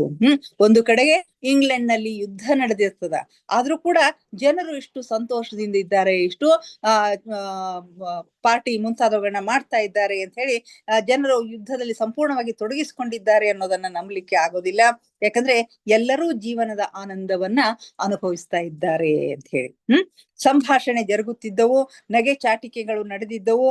ಆಗೊಬ್ಬ ವ್ಯಕ್ತಿಯು ವಾಯುಸೇನೆಯ ಸಮವಸ್ತ್ರ ಧರಿಸಿ ಅಲ್ಲಿಗೆ ಬಂದ. ಅಲ್ಲಿ ಜನರು ತಮ್ಮ ತಮ್ಮಲ್ಲಿನೇ ಮಾತನಾಡ್ತಾ ಇರ್ತಾರೆ, ತಮ್ಮ ತಮ್ಮಲ್ಲೇ ನಗ್ತಾ ಇರ್ತಾರೆ, ನಗೆ ಚಾಟಿಕೆಗಳನ್ನ ಮಾಡ್ತಾ ಇರ್ತಾರೆ, ಎಲ್ಲರೂ ಸಂಭಾಷಣೆಯಲ್ಲಿ ತೊಡಗಿರ್ತಾರೆ. ಎಲ್ಲರೂ ತುಂಬಾ ಆನಂದದಾಯಕವಾಗಿರ್ತಕ್ಕಂತಹ ಒಂದು ವಾತಾವರಣ ಅಲ್ಲಿ ಇರ್ತದ. ಅಷ್ಟರಲ್ಲಿನೇ ಒಬ್ಬ ವ್ಯಕ್ತಿ ವಾಯುಸೇನೆಯ ಸಮವಸ್ತ್ರ ಧರಿಸಿರ್ತಕ್ಕಂಥ ಒಬ್ಬ ವ್ಯಕ್ತಿ ಅಲ್ಲಿ ಬರ್ತಾನೆ. ತಮ್ಮ ಚಾರ್ಲ್ಸ್ ಅವನನ್ನ ಕೂಗಿ ಕರೀತಾನಂತ. ಇಬ್ಬರು ಬಹಳ ಉತ್ಸಾಹದಿಂದ ಭೇಟಿಯಾಗ್ತಾರ. ಚಾರ್ಲ್ಸ್ ಅವನನ್ನ ಟೇಬಲ್ಗೆ ಕರೆ ತಂದು ರಾಯ್ ಚಾಂಪಿಯನ್ ಹೆಸರಿನಿಂದ ಆ ಪೈಲಟ್ ಅನ್ನ ನನಗೆ ಪರಿಚಯಿಸ್ತ. ಆ ಪೈಲಟ್ ಅನ್ನ ಪರಿಚಯ ಮಾಡ್ತಾನೆ. ಅವನ ಹೆಸರು ರಾಯ್ ಚಾಂಪಿಯನ್ ಅಂತ ಹೇಳಿ ಹೇಳ್ತಾರೆ. ಸ್ವಲ್ಪ ಸಮಯದ ಮೊದಲು ಯುದ್ಧದಲ್ಲಿ ಅವನು ವೀರ ಮರಣವನ್ನು ಹೊಂದಿದ್ದನು. ಅವನು ಕೂಡ ಕೆಲವೇ ದಿನಗಳ ಹಿಂದೆ ಯುದ್ಧದಲ್ಲಿ ವೀರ ಮರಣವನ್ನ ಹೊಂದಿದ್ದನು. ಅವನು ಬಹಳ ಒಳ್ಳೆಯವನಿದ್ದನು ಅಂತ ಹೇಳಿ ಹೇಳ್ತಾರೆ. ಆಗ ಸೂಕ್ಷ್ಮ ಲೋಕದ ವಾತಾವರಣದಲ್ಲಿರುವುದು ಹೇಗೆ ಅನಿಸುತ್ತದೆ ಎಂದು ನಾನು ಅವನಿಗೆ ಕೇಳಿದೆ. ಆಗ ಪೀಟರ್ ರೆಶ್ಲು ಅವರು ಆ ತಮ್ಮನ ಗೆಳೆಯ ಏನಿರ್ತಾನಲ್ಲ, ಅವನು ಕೂಡ ಯುದ್ಧದಲ್ಲಿ ಮರಣ ಹೊಂದಿರತಕ್ಕಂಥವನು, ಕೆಲವೇ ದಿವಸಗಳ ಹಿಂದೆ ಮರಣ ಹೊಂದಿ ಸೂಕ್ಷ್ಮ ಲೋಕಕ್ಕೆ ಬಂದಿರತಕ್ಕಂಥವನಾಗಿರ್ತಾನೆ. ಅವನಿಗೆ ಸೂಕ್ಷ್ಮ ಲೋಕದಲ್ಲಿ ಜೀವನ ಹೇಗ್ ಅನಿಸ್ತದ ನಿಮ್ಗ ಅಂತ ಹೇಳಿ ಕೇಳ್ತಾನೆ. ಅದಕ್ಕೆ ಅವನು ಚೆನ್ನಾಗಿದೆ, ಆದ್ರೆ ಸ್ವಲ್ಪ ಸಮಯದ ನಂತರ ನಾವು ಇದರಿಂದ ಬೇಜಾರುಗೊಳ್ಳುತ್ತೇವೆ. ಆರಂಭದಲ್ಲಿ ಬಹಳ ಒಳ್ಳೆಯದೆನಿಸಿತ್ತು, ಪ್ರಾರಂಭದಲ್ಲಿ ತುಂಬಾ ಚೆನ್ನಾಗಿತ್ತು. ಯಾಕಂತಂದ್ರೆ ಯಾವ ಕೊರತೆನೂ ಇಲ್ಲದೇನೆ ನಾವು ಏನು ಕಲ್ಪನೆ ಮಾಡ್ಕೊಳ್ತೀವಿ ಅದೆಲ್ಲ ನನಗೆ ಸಿಗ್ತಾ ಇತ್ತು. ಏನೋ ಕೆಲಸ ಮಾಡದೇನೆ, ಯಾವುದೇ ಶ್ರಮ ವಹಿಸದೇನೆ ಬೇಕನ್ಸಿದ ಒಂದು ಊಟವನ್ನ ಮಾಡಬಹುದಾಗಿತ್ತು. ಯಾವ ಪಾನೀಯ ಬೇಕು ಅಂತಂದ್ರೆ ಅದನ್ನ ಕುಡಿಬಹುದಾಗಿತ್ತು, ಏನ್ ಜ್ಯೂಸ್ ಬೇಕಂದ್ರೆ ಅದನ್ನ ಕುಡಿಬಹುದಾಗಿತ್ತು. ಹೀಗೆ ನಮಗಿಷ್ಟವಾದ ಪ್ರತಿಯೊಂದು ವಸ್ತುಗಳೆಲ್ಲ ಸಿಗ್ತಾ ಇದ್ವು. ಆದ್ರೆ ಇದೆಲ್ಲವೂ ಹಳೆಯದೆನಿಸತೊಡಗುತ್ತದೆ. ನನಗಂತೂ ಮತ್ತೆ ಹಳೆಯ ಸ್ಕ್ವಾಡ್ರನ್ ಜೊತೆಗಿರಬೇಕೆನಿಸುತ್ತಿದೆ ಎಂದು ಹೇಳಿದ. ಹಳೆಯ ಸ್ಕ್ವಾಡ್ರನ್ ಅಂತಂದ್ರೆ ಯುದ್ಧ ವಿಮಾನ. ಮತ್ತೆ ಆ ಯುದ್ಧ ವಿಮಾನದ ಜೊತೆಗೆ ಇರೋದೇ ನನಗೆ ಮಜಾ ಅನಿಸ್ತದ. ಇದೆಲ್ಲ ಈಗ ಬೇಜಾರಾಗ್ತಾ ಇದೆ ಅಂತ ಹೇಳಿ ಅವನಿಗೆ ಅನಿಸ್ತದ. ಬಹಳಷ್ಟು ಹೊಸದನ್ನು ಕಲಿತುಕೊಳ್ಳಲು ಇದೊಂದು ಅಭೂತಪೂರ್ವ ಅವಕಾಶ ಅಂತ ಹೇಳಿ ನಾವು ಹೇಳ್ಬೋದು ಅಂತ ಹೇಳ್ತಾರೆ. ಇಲ್ಲಿ ಬಹಳಷ್ಟು ಹೊಸ ಸಂಗತಿಗಳನ್ನ ನಾವು ಕಲಿತೀವಿ. ಇದು ಒಂದು ಅಭೂತಪೂರ್ವವಾಗಿರ್ತಕ್ಕಂಥ ಒಂದು ಅವಕಾಶ ಅಂತ ಹೇಳಿ ಅನಿಸ್ತದ. ಎಲ್ಲ ಸಮಯವನ್ನು ಹೇಗೆ ಕಳೆಯುವೆ ಎಂದು ಅವನನ್ನು ಕೇಳಿದೆ. ಅದಕ್ಕವನು, ನನ್ನ ಅಂತರಾತ್ಮವು ನನಗೇನು ಮಾಡಲು ಹೇಳುವುದೋ ಅದನ್ನೇ ಮಾಡುತ್ತೇನೆ ಅಂತ ಹೇಳ್ತಾನೆ. ಉಳಿದ ಸಮಯ ಸಾಕಷ್ಟಿರುತ್ತೆ, ಇಲ್ಲಿ ಸಮಯದ ಅಭಾವ ಅಂತೂ ಇರೋದಿಲ್ಲ. ಎಲ್ಲ ಸಮಯವನ್ನ ಹೇಗೆ ಕಳೀತಿದಿ ಅಂತ ಕೇಳಿದಾಗ, ನನ್ನ ಅಂತರಾತ್ಮ ನನಗೆ ಏನ್ ಮಾಡ್ಲಿಕ್ಕೆ ಹೇಳ್ತದೋ ಅದನ್ನೇ ನಾನು ಮಾಡ್ತೀನಿ ಅಂತ ಹೇಳಿ ಹೇಳ್ತಾನೆ. ಆಗ ಅವನು ತನ್ನ ಪರಿಚಯದ ಒಂದು ಹುಡುಗಿಗಾಗಿ ಜೊತೆಗಾಗಿ ಊಟ ಮಾಡುವುದಕ್ಕೋಸ್ಕರ ದಾರಿ ಕಾಯ್ತಾ ಇರ್ತಾನೆ. ಒಬ್ಬ ಹುಡುಗಿ ಬರೋಳು ಇರ್ತಾಳೆ, ಜೊತೆಗೂಡಿ ಊಟ ಮಾಡ್ಬೇಕು ಅಂತ ಹೇಳಿ ಅವಳಿಗಾಗಿ ದಾರಿ ಕಾಯ್ತಾ ಇರ್ತಾನೆ. ಆಗ ನಾನು, ಆ ಹುಡುಗಿ ಜೀವಂತವಾಗಿದ್ದಾಳೆಯೋ ಅಥವಾ ಸತ್ತಿದ್ದಾಳೆಯೋ ಅಂತ ಕೇಳ್ತಾನೆ. ನೀನು ಈಗ ದಾರಿ ಕಾಯ್ತಕ್ಕಂಥ ಹುಡುಗಿ ಜೀವಂತವಾಗಿದ್ದಾಳೆಯೋ ಅಥವಾ ಸತ್ತಿದ್ದಾಳೆಯೋ ಎಂದು ಕೇಳಿದೆ. ಅವನು ಹೇಳಿದ, ನಿಶ್ಚಿತವಾಗಿಯೂ ಅವಳು ಸತ್ತಿದ್ದಾಳೆ. ಆದರೆ ಈ ಎಲ್ಲ ಹಳೆಯ ಶಬ್ದ ಸರಣಿಯನ್ನು ಬಿಟ್ಟು ಬಿಡು, ಜೀವಿತ ಜನರೊಂದಿಗೆ ತಿರುಗಾಡುವುದು ವ್ಯರ್ಥವಾಗಿದೆ. ಅವಳು ಖಂಡಿತವಾಗಿಯೂ ಸತ್ತಿದ್ದಾಳೆ ಅಂತ ಹೇಳ್ತಾನೆ. ಹೇಳೋದ್ರ ಜೊತೆಗೆ ಜೀವಿತ ಜನರೊಂದಿಗೆ ತಿರುಗಾಡುವುದು ವ್ಯರ್ಥವಾಗಿದೆ. ಜೀವಿತ ಜನರು ಸೂಕ್ಷ್ಮ ಶರೀರದಲ್ಲಿ, ಅವರು ಸೂಕ್ಷ್ಮ ಶರೀರ ಯಾನವನ್ನ ಮಾಡ್ತಾ ಬಂದಾಗ ಭೇಟಿ ಆಗ್ತಾರೆ. ಆದ್ರೆ ಅವರೊಂದಿಗೆ ತಿರುಗಾಡೋದು ವ್ಯರ್ಥ. ಯಾಕಂತಂದ್ರೆ ಯಾವಾಗ ನಾವೇನಾದ್ರೂ ಒಳ್ಳೆಯದನ್ನ ಮಾಡಬೇಕು ಅಂತ ಅನ್ಕೊಳ್ತಿರ್ತೀವೋ ಆಗ ಅವರಿಗೆ ತಮ್ಮ ಶರೀರದಲ್ಲಿ ಮರಳಿ ಹೋಗ್ಬೇಕಾಗಿರುತ್ತೆ ಅಂತಕ್ಕಂಥ ಸಂಗತಿಯನ್ನ ಹೇಳ್ತಾನೆ. ಅವನ ಆ ಗೆಳತಿಯು ಅಲ್ಲಿ ತಲುಪುವ ಮೊದಲು ದೊರೆತ ಅಲ್ಪ ಸಮಯದಲ್ಲಿಯೇ ಅವನು ಬಹಳಷ್ಟು ನಮೂನೆಯ ಆಟವಾಡಿದ್ದಾನೆ, ಈಗ ಅವನಿಗೆ ಬೋರ್ ಆಗುತ್ತಿದೆ ಎಂಬುದನ್ನು ಅವನಿಂದ ಗ್ರಹಿಸಿದೆ. ಅವನು ಕಾಯ್ತಕ್ಕಂತಹ ಗೆಳತಿ ಬರುವವರೆಗೂ ಅವನು ಬಹಳಷ್ಟು ಇಲ್ಲಿ ಆಟಗಳನ್ನ ಆಡಿದ್ದಾನೆ, ಅವೆಲ್ಲದರಿಂದಲೂ ಅವನಿಗೆ ಬೇಸರ ಆಗಿದೆ ಅಂತಕ್ಕಂಥ ಆ ಮಾತು ಅವನಿಗೆ ಗೊತ್ತಾಗುತ್ತೆ. ಗಾಲ್ಫ್ ಆಡುವುದು ಅತ್ಯಂತ ನಿರುಪಯುಕ್ತವಾಗಿದೆ. ಗಾಲ್ಫ್ ಆಟ ತುಂಬಾ ಇಂಟ್ರೆಸ್ಟ್ ಆಗಿ ಭೂಮಿಯ ಮೇಲೆ ಇದ್ದಾಗ ಆಡ್ತಾರೆ, ಆದ್ರೆ ಅಲ್ಲಿ ಅದು ನಿರುಪಯುಕ್ತವಾಗಿದೆ. ಬರ್ಡಿ ಅಥವಾ ಈಗಲ್ಗಳನ್ನು ಕಲ್ಪಿಸಿಕೊಂಡ ಕ್ಷಣದಲ್ಲಿ ಅವೆಲ್ಲ ಸಾಕಾರಗೊಳ್ಳುತ್ತವೆ. ಪ್ರತಿಸ್ಪರ್ಧೆ ಅನ್ನುವುದು ಇಲ್ಲಿ ಹೇಳ ಹೆಸರಿಲ್ಲ. ಸ್ಪರ್ಧೆ ಪ್ರತಿಸ್ಪರ್ಧೆ ಅಂತಕ್ಕಂಥ ಅನ್ನೋದು ಇಲ್ಲಿ ಏನೂ ಇಲ್ಲ. ನಾವು ಏನು ಅನ್ಕೊಂಡಿರ್ತೀವೋ ಅದೆಲ್ಲ ಆಗ್ಬಿಡುತ್ತೆ. ಗುರಿ ತಲುಪಬೇಕು ಅಂತಂದ್ರೆ ತಕ್ಷಣವೇ ಗುರಿಯನ್ನ ತಲುಪಿಬಿಡ್ತೀವಿ. ಭೂಮಿಯ ಮೇಲೆ ಆಟವಾಡುವಾಗ ಏನು ಮಜಾ ಇರ್ತದಲ್ಲ, ಅಂತ ಮಜಾ ಇಲ್ಲಿ ಇಲ್ಲ ಅಂತ ಹೇಳಿ ಹೇಳ್ತಾರೆ. ಮಾಡಿದ ಕ್ಷಣ ಅದು ನಾವು ವಿಚಾರ ರೂಪವನ್ನು ಮಾಡಿದ ಕ್ಷಣ ಅದು ಸಾಕಾರಗೊಳ್ಳುವುದು. ಬಿಲಿಯರ್ಡ್ಸ್ ದಲ್ಲಿಯೂ ಹೀಗೆ ಇದೆ. ನೀವು ಕೇವಲ ಬಯಸಿದರೆ ಸಾಕು, ಗೆಲುವು ನಿಮ್ಮದೇ ಆಗ್ತದೆ. ಬಿಲಿಯರ್ಡ್ಸ್ ಆಟ ಆಡುವಲ್ಲಿಯೂ ಕೂಡ ಹೀಗೆ ಆಗ್ತದ. ಕೇವಲ ಬಯಸಿದ್ರೆ ಸಾಕು, ಗೆಲುವು ನಮ್ಮದೇ ಆಗ್ತದ. ಆಮೇಲೆ ಪ್ರಯತ್ನ, ಸೆಣಸಾಟ ಮಾಡುವಂತ ರೋಚಕತೆ ಇಲ್ಲಿ ಇರೋದಿಲ್ಲ. ಪ್ರಯತ್ನ ಮಾಡಬೇಕು, ಬಹಳಷ್ಟು ಕಷ್ಟಪಟ್ಟು ಗೆಲ್ಲಬೇಕು ಅಂತಕ್ಕಂಥ ಆ ರೋಚಕವಾಗಿರ್ತಕ್ಕಂಥ ಅನುಭವ ಇಲ್ಲಿ ಇಲ್ಲ.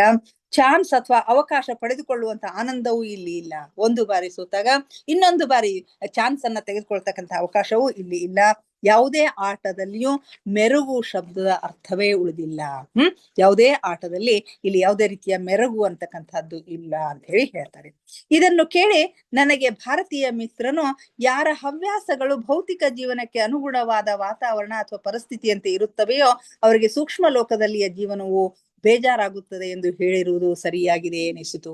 ಇವನ ಮಾತುಗಳನ್ನ ಕೇಳಿದಾಗ ಭಾರತೀಯ ಮಿತ್ರ ಆತನಿಗೆ ಹೇಳಿರ್ತಾನೆ, ಯಾರ ಹವ್ಯಾಸಗಳು ಕೇವಲ ಭೌತಿಕ ಜೀವನಕ್ಕೆ ಮಾತ್ರ ಸೀಮಿತವಾಗಿರ್ತಾವೋ, ಭೌತಿಕ ವಸ್ತುಗಳಿಗೆ ಮಾತ್ರ ಸೀಮಿತವಾಗಿರ್ತಾವೋ, ಅವ್ರಿಗೆ ಸೂಕ್ಷ್ಮ ಲೋಕದಲ್ಲಿ ಜೀವನ ಬಹುಬೇಗನೆ ಬೇಸರ ಆಗ್ತದ ಅಂತಕ್ಕಂಥ ಮಾತನ್ನ ಹೇಳ್ತಾನೆ.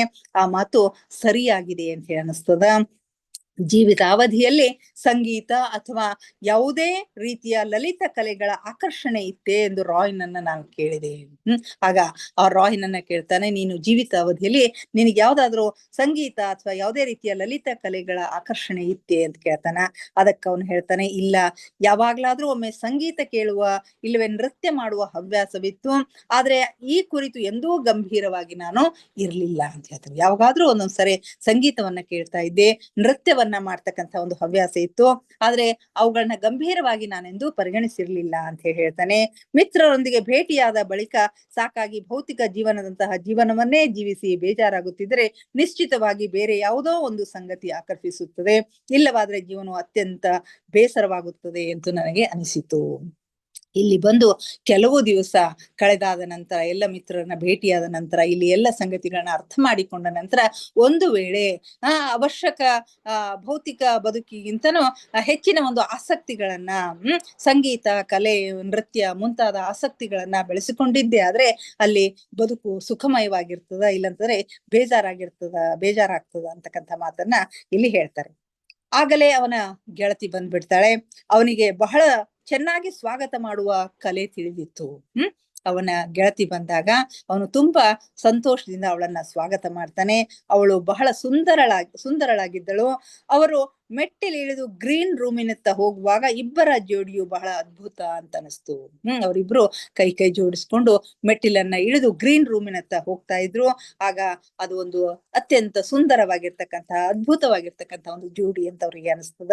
ನಾನು ಅವನ ಸೂಕ್ಷ್ಮ ಲೋಕದ ಅನುಭವ ಕುರಿತು ಕೇಳ ಬಯಸಿದ್ದೆ ಅಂತ ಹೇಳಿ ಚಾರ್ಲ್ಸ್ಗೆ ಹೇಳ್ತಾನೆ.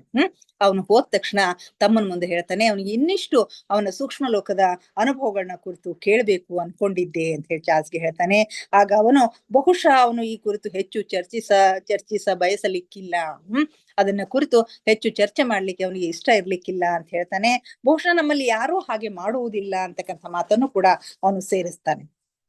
ಹಾಗೇಕೆ ಎಂದು ನಾನು ಕೇಳ ಬಯಸಿದೆನೋ, ಆದ್ರೆ ಆ ಸಮಯದಲ್ಲಿ ಕೇಳುವುದು ಚೆನ್ನಾಗಿರುವುದಿಲ್ಲ ಅಂತ ಹೇಳಿ ಸುಮ್ಮನಾದೆ ಅಂತ ಹೇಳ್ತಾನೆ. ಆಮೇಲೆ ನಾವು ಕೆಳಗೆ ಗ್ರಿಲ್ ರೂಮಿನತ್ತ ಹೋದೆವು. ಒಂದು ಮೂಲೆಯಲ್ಲಿ ಸ್ಥಳವನ್ನು ಹುಡುಕಿದೆವು, ಯಾವುದೇ ಟೇಬಲ್ಲು ಇಟ್ಟಿರ್ಲಿಲ್ಲ. ಕೆಳಗೆ ಗ್ರಿಲ್ ರೂಮಿನತ್ತ ಬರ್ತಾನೆ. ಒಂದು ಮೂಲೆಯಲ್ಲಿ ಸ್ಥಳವನ್ನ ಹುಡುಕ್ತಾನೆ, ಅಲ್ಲಿ ಯಾವ ಟೇಬಲ್ಲು ಇರೋದಿಲ್ಲ. ಚಾರ್ಲ್ಸ್ ತನ್ನ ಕಲ್ಪನೆಯಿಂದ ಮತ್ತೆ ಒಂದು ಟೇಬಲ್ ಅನ್ನ ಸೃಷ್ಟಿ ಮಾಡಿ ಇಡ್ತಾನೆ. ವೇಟರ್ ಬಂದು ಏನು ತೆಗೆದುಕೊಳ್ಳುವಿರಿ ಅಂತ ಹೇಳಿ ಕೇಳ್ತಾನೆ. ನನಗೆ ಇಷ್ಟವಾದ್ದನ್ನು ಏನು ಬೇಕಾದರೂ ಹೇಳುವಂತೆ ಚಾರ್ಲ್ಸ್ ನನಗೆ ಹೇಳ್ತಾನೆ. ಊಟಕ್ಕಾಗಿ ನಿನಗೇನ್ ಬೇಕು ಅದನ್ನ ಹೇಳು ಅಂತ ಹೇಳಿ ಚಾರ್ಲ್ಸ್ ಹೇಳ್ತಾನೆ.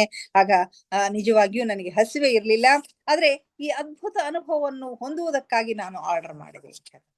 ಅಲ್ಲಿ ಎಲ್ಲೆಲ್ಲಿ ಏನ್ ನಡೀತಾ ಇರ್ತದ ಅನ್ನೋದನ್ನ, ನಿಜವಾಗಿ ಹಸಿವು ಇರೋದಿಲ್ಲ, ಆದ್ರೂ ಕೂಡ ಇಲ್ಲಿ ನಡೀತಕ್ಕಂಥ ಅದ್ಭುತವನ್ನ ಅನುಭವಿಸ್ಬೇಕು ಅಂತ ಹೇಳಿ ಅವನು ಆರ್ಡರ್ ಮಾಡ್ತಾನೆ.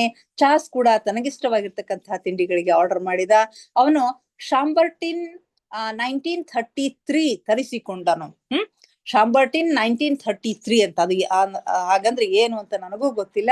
ಬಹುಶಃ ಅದೊಂದು ತಿಂಡಿ ಇದೆಯೋ ಅಥವಾ ಏನೋ ಡ್ರಿಂಕ್ಸ್ ಇದೇನೋ ಗೊತ್ತಿಲ್ಲ. ಅದನ್ನ ತರಿಸ್ಕೊಂಡು ಅವನು ಕುಡಿತಾನಂತೆ. ಈ ಯುದ್ಧ ಕಾಲದಲ್ಲಿಯೂ ಇಂಥ ವಸ್ತುಗಳು ದೊರೆಯುತ್ತವೆ ಅಂತ ಹೇಳಿ ಅವನಿಗೆ ಕೇಳ್ತಾನೆ. ಆದ್ರೆ ಅದು ದೊರೀತದೋ ಬಿಡ್ತದೋ ನನಗ್ ಗೊತ್ತಿಲ್ಲ. ಆದ್ರೆ ಇದು ಕಲ್ಪನಾ ಲೋಕವಾಗಿರೋದ್ರಿಂದ, ಇದು ಭಾವನಾ ಲೋಕವಾಗಿರೋದ್ರಿಂದ, ಇಲ್ಲಿ ಭ್ರಮಾಲೋಕವಾಗಿರೋದ್ರಿಂದ ನಾವು ಬಯಸಿದ್ದೆಲ್ಲ, ನಾವು ಇಚ್ಛಿಸಿದ್ದೆಲ್ಲ ನಮಗೆ ಸಿಗುತ್ತೆ. ಭೂಮಿಯ ಮೇಲೆ ಅದು ಸಿಗ್ತದೋ ಬಿಡ್ತದೋ ಗೊತ್ತಿಲ್ಲ, ಆದ್ರೆ ಇಲ್ಲಿ ಮಾತ್ರ ಸಿಗ್ತದ ಅಂತಕ್ಕಂಥ ಮಾತನ್ನು ಹೇಳ್ತಾನೆ. ಒಂದು ವೇಳೆ ಭೌತಿಕ ಜಗತ್ತಿನಲ್ಲಿ ಅದು ಇರಲಿ ಅಥವಾ ಬಿಡಲಿ, ಇಲ್ಲಿ ಮಾತ್ರ ಬಯಸಿದ್ದೆಲ್ಲವೂ ದೊರೆಯುತ್ತದೆ ಅಂತ ಹೇಳ್ತಾನೆ. ನನಗೆ ಊಟ ಮಾಡುವುದರಲ್ಲಿ ಆನಂದವೆನಿಸಿತು, ನಾನು ಕಲ್ಪಿಸಿಕೊಂಡಂತೆಯೇ ಇಲ್ಲಿ ತಯಾರಿಸಲಾಗಿತ್ತು. ಊಟ ಹೇಗಿರುತ್ತೆ ಅಂತ ಇವ್ರೇನ್ ಕಲ್ಪನೆ ಮಾಡ್ಕೊಂಡಿರ್ತಾರಲ್ಲ, ಅದೇ ರೀತಿ ಊಟ ತಯಾರಾಗಿತ್ತು. ಚಾರ್ಲ್ಸ್ನೊಂದಿಗೆ ಇನ್ನೂ ಶ್ರೇಷ್ಠವಾದ ಭೋಜನ. ಜನರು ಕೂಡ ಸಂಜೆ ವೇಳೆ ಅಂತಹ ಸ್ಥಳಗಳಲ್ಲಿ ಸೇರುವಂತೆ ಸೇರಿದ್ದರು. ನನಗೆ ಈ ಬೈಠಕ್ ಎಂದೆಂದಿಗೂ ಶಾಶ್ವತವಾಗಿ ನೆನಪಿನಲ್ಲಿ ಉಳಿಯಿತು. ಚಾರ್ಲ್ಸ್ನೊಂದಿಗೆ ತುಂಬಾ ಸ್ವಾದಿಷ್ಟವಾಗಿರ್ತಕ್ಕಂಥ ಭೋಜನವನ್ನ ಅವನು ಮಾಡ್ತಾನೆ. ಸಂಜೆ ವೇಳೆ ಆಗಿರೋದ್ರಿಂದ ಸಾಕಷ್ಟು ಜನರು ಬಂದಲ್ಲಿ ಸೇರಿದ್ರು. ಈ ಒಂದು ಭೇಟಿ ಏನದಲ್ಲ, ತಮ್ಮನೊಂದಿಗೆ ಇರ್ತಕ್ಕಂಥ ಈ ಒಂದು ಬೈಠಕ್, ಈ ಒಂದು ಭೇಟಿ ಅವನಿಗೆ ಶಾಶ್ವತವಾಗಿ ನೆನಪಿನಲ್ಲಿ ಉಳಿಯಿತು ಅಂತಕ್ಕಂಥ ಮಾತನ್ನ ಹೇಳ್ತಾರೆ. ಆಗ ಒಮ್ಮಿಂದೊಮ್ಮೆಲೆ ನನಗೆ ಹಳೆಯ ಗೆಳೆಯನೊಬ್ಬನು ಕಾಣಿಸಿಕೊಂಡನು. ಇವರ ಹಳೆಯ ಗೆಳೆಯ ಒಬ್ಬ ಕಾಣಿಸ್ಕೊಳ್ತಾನೆ. ಅವನನ್ನು ನಾನು ಎಷ್ಟೋ ವರ್ಷಗಳಿಂದ ಭೇಟಿಯಾಗಿರ್ಲಿಲ್ಲ. ಕೊನೆಯ ಸಲ ನಾನು ಅವನನ್ನ 1935ರಲ್ಲಿ ಹಡಗಿನಲ್ಲಿ ಅವರು ಮಲಯಾಕ್ಕೆ, ನಾನು ಶ್ರೀಲಂಕಾಕ್ಕೆ ಹೋಗುವಾಗ ಭೇಟಿಯಾಗಿದ್ದೇನು. ಒಬ್ಬ ಹಳೆಯ ಗೆಳೆಯ ಅಲ್ಲಿ ಕಾಣಿಸ್ಕೊಳ್ತಾನೆ. ಅವರು 1935ರಲ್ಲಿ ಹಡಗಿನಲ್ಲಿ ಭೇಟಿಯಾಗಿರ್ತಾರೆ. ಅವರು ಮಲಯಾಕ್ಕೆ ಹೋಗ್ತಾ ಇರ್ತಾರೆ, ಇವನು ಶ್ರೀಲಂಕಾಕ್ಕೆ ಬರ್ತಾ ಇರ್ತಾನೆ. ನಾನು ಅಡ್ಡಾಡುತ್ತಾ ಅವರ ಹತ್ತಿರ ಬಂದೆ. ಚಾರ್ಲ್ಸ್ ಅಲ್ಲಿಯೇ ಕುಳಿತಿದ್ದ, ತಮ್ಮನನ್ನು ಬಿಟ್ಟು ಅಡ್ಡಾಡ್ಕೋತಾ ಹಳೆಯ ಗೆಳೆಯ ಇರುವಲ್ಲಿಗೆ ಬರ್ತಾನೆ. ನನ್ನ ಮಿತ್ರನು ತನ್ನ ಇತರ 3 ಗೆಳೆಯರೊಂದಿಗೆ ಮೋಜು ಮಾಡ್ತಾ ಇದ್ದನು. ನಾನು ಅವನ ಹೆಗಲ ಮೇಲೆ ಕೈ ಇಟ್ಟು, ಅರೇ ಇಲ್ಲೇನು ಮಾಡುತ್ತಿರುವೆ ಎಂದು ಅವನನ್ನು ಕೇಳಿದೆನು. ಅವನು ನನ್ನತ್ತ ಎಳ್ಳಷ್ಟು ಗಮನ ಹರಿಸ್ಲಿಲ್ಲ. ಅಲ್ಲಿ ಅವನಿಗೆ ಏನೂ ಗೊತ್ತಾಗ್ಲೇ ಇಲ್ಲ, ಇವನು ಬಂದಿರೋದು ಅವನಿಗೆ ನಿಜವಾಗಿಯೂ ಗೊತ್ತಾಗ್ಲಿಲ್ಲ. ಅವನು ತನ್ನ ಮಾತನ್ನು ಮುಂದುವರಿಸಿದ್ದ. ನಾನು ಅವನ ಮಾತುಗಳನ್ನು ಕೇಳಬಲ್ಲವನಾಗಿದ್ದೆ. ಅವನ ಗೆಳೆಯರು ಅವನ ಮಾತುಗಳನ್ನು ಕೇಳಿ ಬಿದ್ದು ಬಿದ್ದು ನಗುತ್ತಿದ್ದರು. ಅವನ ಮಾತುಗಳು ಇವನಿಗೆ ಕೇಳಿಸ್ತಾ ಇದ್ವು, ಆದ್ರೆ ಇವನ ಮಾತುಗಳು ಅವನಿಗೆ ಕೇಳಿಸ್ತಾ ಇಲ್ಲ.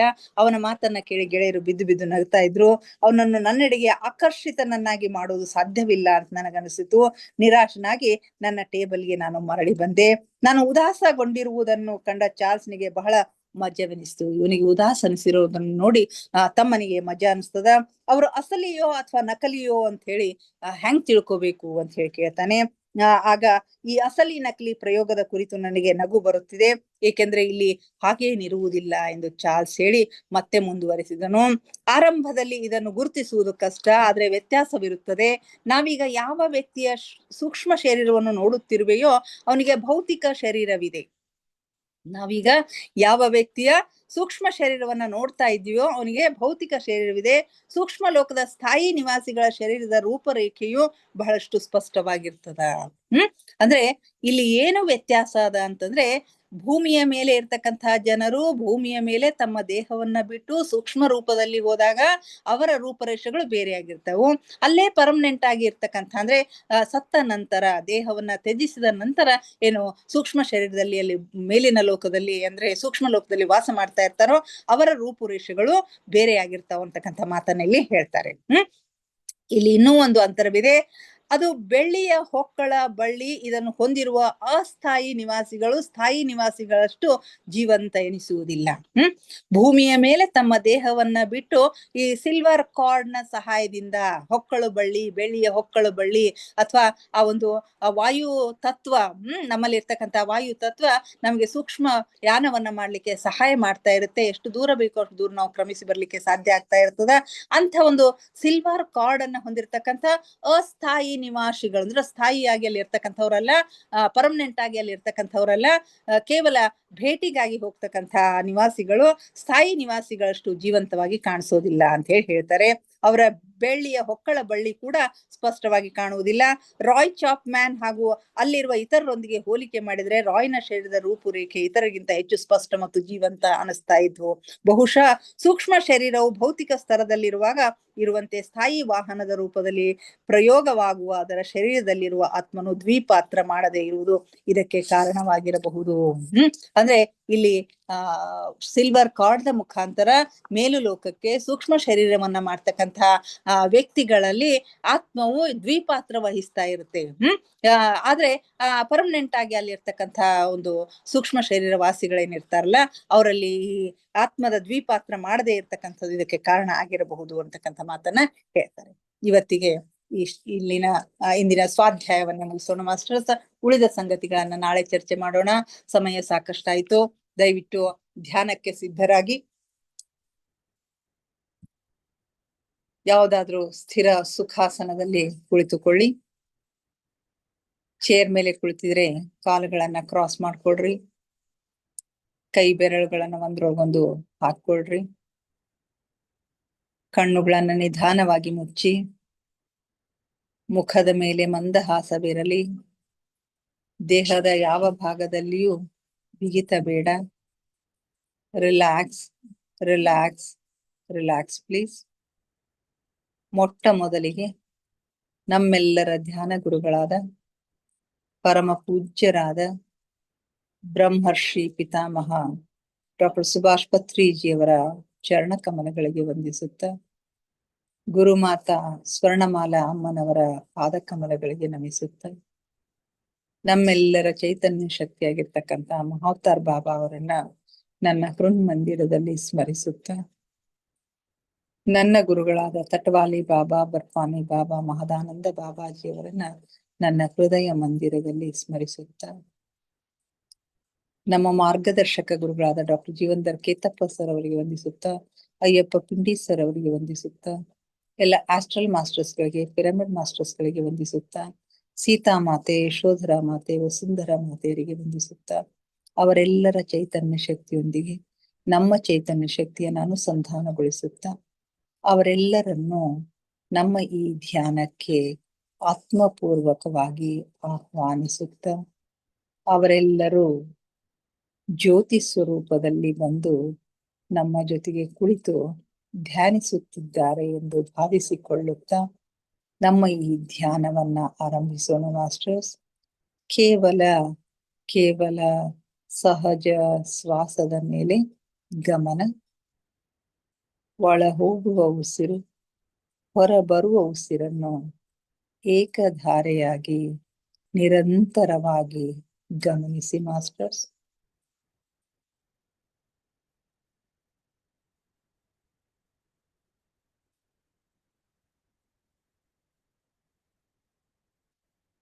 ಯಾವ ಆಲೋಚನೆಗಳು ಬೇಡ. ಆಲೋಚನೆಗಳು ಬಂದರೆ ಅವುಗಳನ್ನ ಬದಿಗೆ ಸರಿಸಿ ಮತ್ತೆ ಉಸಿರಿನ ಮೇಲೆ ಗಮನ ಕೇಂದ್ರೀಕರಿಸಿ.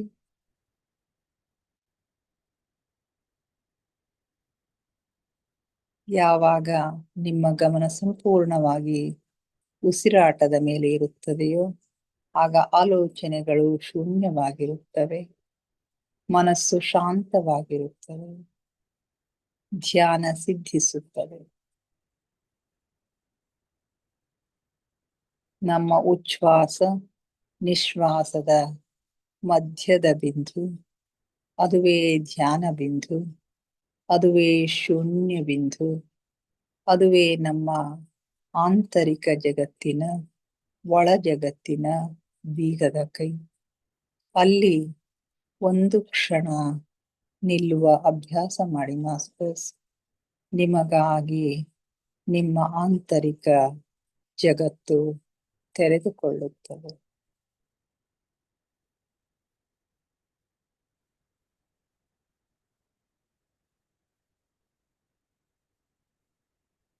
ಆಲಿಸಿ ಆಲಿಸಿ ಸೂಕ್ಷ್ಮನಾದಗಳನ್ನು, ಸೂಕ್ಷ್ಮ ಸ್ವರಗಳನ್ನು ಆಲಿಸಿ. ಜೀರುಂಡೆಯ ನಾದವನ್ನ ಆಲಿಸಿ, ಘಂಟಾನಾದವನ್ನ ಆಲಿಸಿ, ಓಂಕಾರನಾದವನ್ನ ಆಲಿಸಿ. ನೀವೆಷ್ಟು ಸೂಕ್ಷ್ಮಗಳನ್ನು ಆಲಿಸಲು ಸಮರ್ಥರಾಗುವಿರೋ ಅಷ್ಟು ಸೂಕ್ಷ್ಮ ಲೋಕದ ಆಗುಹೋಗುಗಳು, ಒಳಲೋಕದ ಆಗುಹೋಗುಗಳು, ಮೇಲು ಲೋಕದ ಆಗುಹೋಗುಗಳು ನಿಮ್ಮ ಗಮನಕ್ಕೆ ಸ್ಪಷ್ಟವಾಗಿ ಗೋಚರಿಸುತ್ತವೆ ಮಾಸ್ಟರ್ಸ್.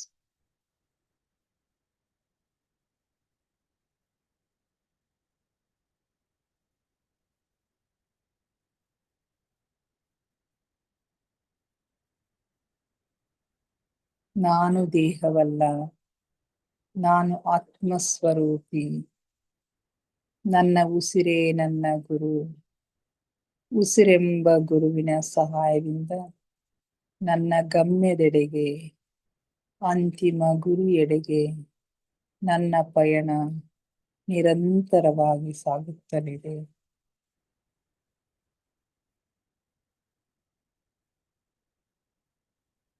ಧ್ಯಾನ ಆಳವಾಗ್ತಾ ಇದೆ. ಉಸಿರು ನಿಧಾನವಾಗ್ತಾ ಇದೆ. ಉಸಿರು ನಿಧಾನವಾಗುತ್ತಾ ನಿಧಾನವಾಗುತ್ತಾ ಚಿಕ್ಕದಾಗುತ್ತಾ ಚಿಕ್ಕದಾಗುತ್ತಾ ಭೂಮಧ್ಯದಲ್ಲಿ ಸ್ಥಿರಗೊಳ್ತಾ ಇದೆ.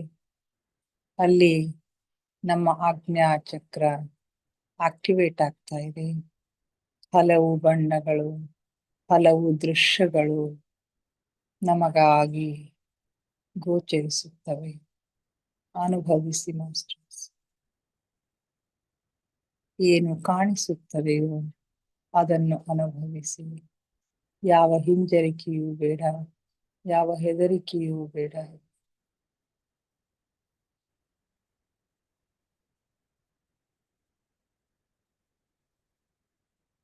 ಆಳವಾದ ಧ್ಯಾನದ ಹಾಲ್ಗಡಲಿನಲ್ಲಿ ನಿಮ್ಮನ್ನು ನೀವು ಮುಳುಗಿಸಿ ಮಾಸ್ಟರ್ಸ್. ಆಲಿಸಿ, ಆನಂದಿಸಿ, ಆಹ್ಲಾದಿಸಿ.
ಹ್ಮ್.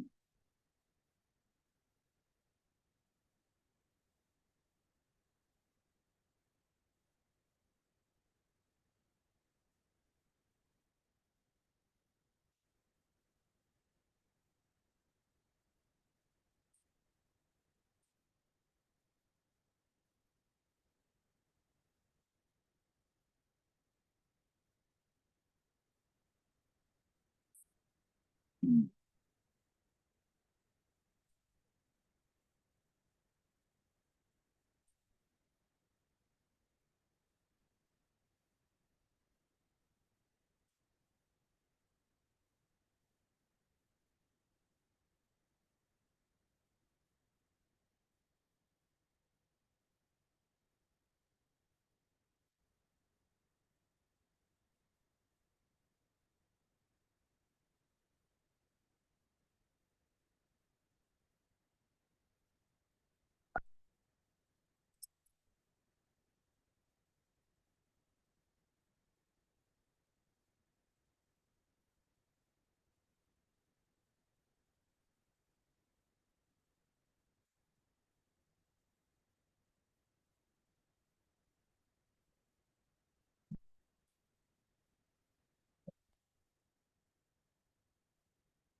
ಕೊನೆಯ 5 ನಿಮಿಷಗಳು ಮಾಸ್ಟರ್ಸ್.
ಕೊನೆಯ 2 ನಿಮಿಷಗಳು ಮಾಸ್ಟರ್ಸ್.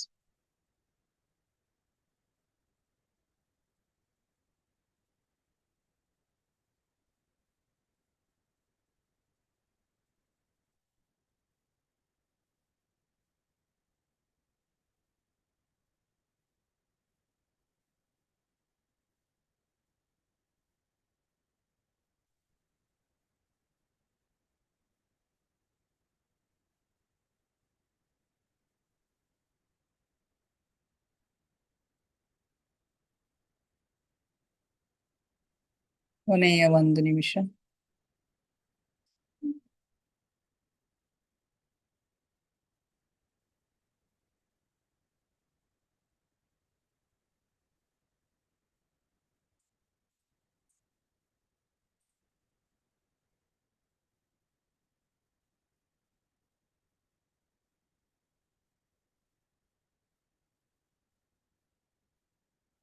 Thirty seconds.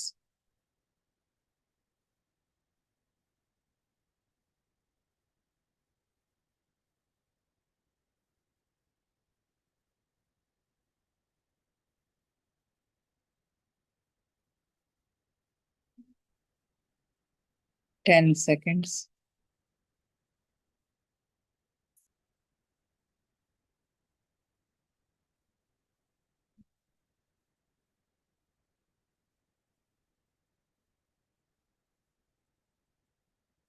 Five, 4, 3, 2, 1, 0. ನಿಧಾನವಾಗಿ ನಿಮ್ಮ ಕೈ ಬೆರಳುಗಳನ್ನು ಬಿಡಿಸಿಕೊಂಡು ಕಣ್ಣಿನ ಮೇಲೆ ಇಟ್ಕೊಳ್ಳಿ ಮಾಸ್ಟರ್ಸ್. 5 seconds.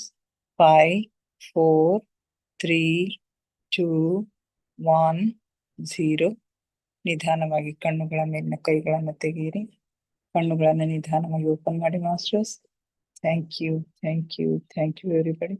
ನಮ್ಮ ಧ್ಯಾನಕ್ಕೆ ಶಕ್ತಿಯನ್ನ ನೀಡಿ ನಮ್ಮೊಂದಿಗೆ ಕುಳಿತು ಧ್ಯಾನ ಮಾಡಿದ ಎಲ್ಲ ಮಾಸ್ಟರ್ಸ್ಗಳಿಗೆ ಅನಂತ ಕೋಟಿ ಕೋಟಿ ಧನ್ಯವಾದಗಳನ್ನ ಅರ್ಪಿಸುತ್ತಾ, ನನ್ನೊಂದಿಗೆ ಧ್ಯಾನಿಸಿದ ತಮಗೆಲ್ಲರಿಗೂ ಮತ್ತೊಮ್ಮೆ ಧನ್ಯವಾದಗಳನ್ನ ಅರ್ಪಿಸುತ್ತಾ, thank you, thank you, thank you everybody.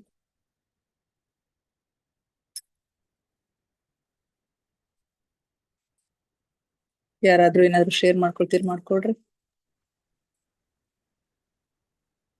ಧ್ಯಾನ ತುಂಬಾ ಅದ್ಭುತವಾಗಿತ್ತು. ಚೆನ್ನಾಗಿತ್ರಿ ಮೇಡಮ್. ಅಷ್ಟ ಚೆನ್ನಾಗಿ ಸ್ವಾಧ್ಯಾಯ ನಡೀತಾ ಇದೆ. ಸ್ವಾಧ್ಯಾಯನು ಚೆನ್ನಾಗಿ ಆಗ್ಲಿಕ್ಕತ್ತದ್ರಿ ಮೇಡಮ್. ವಿಷಯ ಬಾಳ ಚಂದವ. ಬೋರ್ ಏನ್ ಆಗ್ತಾ ಇಲ್ಲಲ್ಲ? ಇಲ್ಲ ಚೆನ್ನಾಗಿದೆ. Okay madam, thank you. Hello Gangu ಹೇಳವಿ. ಹಲೋ ರೇಖಾ. ಅದೇ ಸ್ವಾಧ್ಯಾಯ ನಿನ್ನೆ ಹೇಳೋದು ನಾನು, ಅದು ನಿನ್ನೆ ಅನುಭವ ಜಾಸ್ತಿ ಐತಿ, ಹೇಳೋದ್ರೊಳಗ ಹೇಳದೆ ಮತ್ತೆ. ನಿನ್ನೆಯಿಂದ ಏನು ಅದ್ಭುತ ಅದು. ಸೂಕ್ಷ್ಮ ಶರೀರದಲ್ಲಿ ಲಂಡನ್ ತನಕ ಹೋಗೋದು, ಅಲ್ಲೆಲ್ಲ ಓಡಾಡೋದು, ಅದೆಲ್ಲ ರಿಯಲಿ ಅದ್ಭುತ. ಅದ್ಭುತನೇ. ಎಲ್ಲ ಎಕ್ಸ್ಪೀರಿಯನ್ಸ್ ಇದು ಮಾಡ್ಕೊಂಡಾರ. ಅದು ಇನ್ನ ಮುಂದೆ ಇನ್ನ ಚಂದ ಅದ. ಇನ್ನ ನೋಡ್ತಾ ಅದು. ಅದೇ ನಿನ್ನೆ ನಿಮ್ಮ ಇದು ಕೇಳಿನಲ್ಲ, ಅದ್ ಕೇಳಿದ್ಮ್ಯಾಗ ಕನಸ್ ಬಿದ್ದ. ಕನಸ್ನ್ಯಾಗ ಗುದ್ದಿ ವಕೀಲ್ರು ಗುದ್ದಿ ವಕೀಲ್ರು ಎಲ್ಲೋ ಹೋಗಿ ಅಲ್ಲದಿ ಅವ್ರಗ ಕರದ್ರ ನನಗ. ಗಂಗು ಬಾರವ ಅಂತ ಕರ್ದಕ್ಕೆ ಮಾತಾಡಿದ್ರು. ನಾನ್ ಅವ್ರ ಅದಾರಂತೆ ಮಾತಾಡ್ಲಕತ್ತೀನಿ. ಅದೇ ಅದೇ ಅದೇ ಜೀವಂತ ಅದಾರಂತೆ ಅವ್ರ ಜೊತೆ ಮಾತಾಡ್ತಾ ಇದ್ದೀನಿ.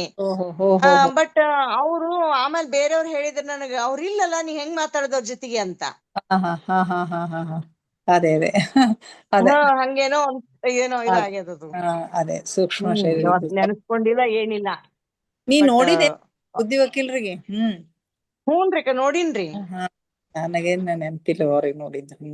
ನೋಡಿನ್ರಿಪ್ಪ. ಅವಂಗ ಸ್ವಲ್ಪ ಅಪ್ಪ ಅದು ಮೊದಲೆಲ್ಲ ಬಾಳ ಪರಿಚಯ ಅಲ್ಲ ಅವ್ರಿಗೆ. ನಮ್ಗ ಜಾಸ್ತಿ ಹೊತ್ತ ಬಿಜಾಪುರಕ್ ಹೋದಾಗೆಲ್ಲ ಅವ್ರ ಮನಿಗ್ ಹೋಗ್ ಬರ್ತಿವಿ. ಗುರುಬಾಯತ್ ಕರ್ಕೊಂಡ್ ಹೋಗ್ತಿದ್ರ ನನಗ. ಹೌದೌದು, ಆಯ್ತಾಯ್ತು.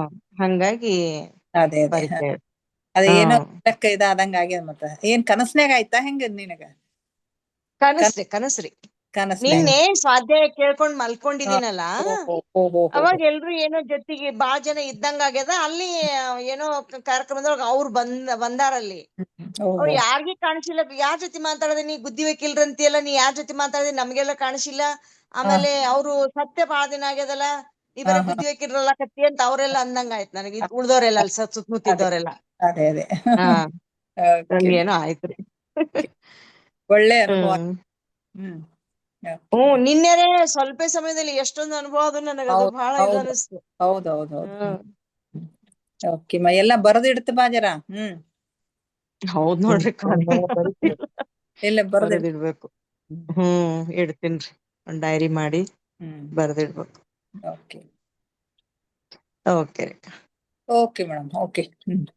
ಓಕೆ ರೀ, ಥ್ಯಾಂಕ್ ಯು. ಮುಗಿಸೋಣ. ನಾಳೆ ಮತ್ತೆ ಭೇಟಿ ಆಗೋಣ ಇನ್ನು ಜ್ಞಾನ ಸ್ವಾಧ್ಯಾಯ ಸತ್ಸಂಗದೊಂದಿಗೆ. ಎಲ್ಲರಿಗೂ ಮತ್ತೊಮ್ಮೆ ಧನ್ಯವಾದಗಳನ್ನ ಅರ್ಪಿಸುತ್ತಾ thank you everybody. Thank you.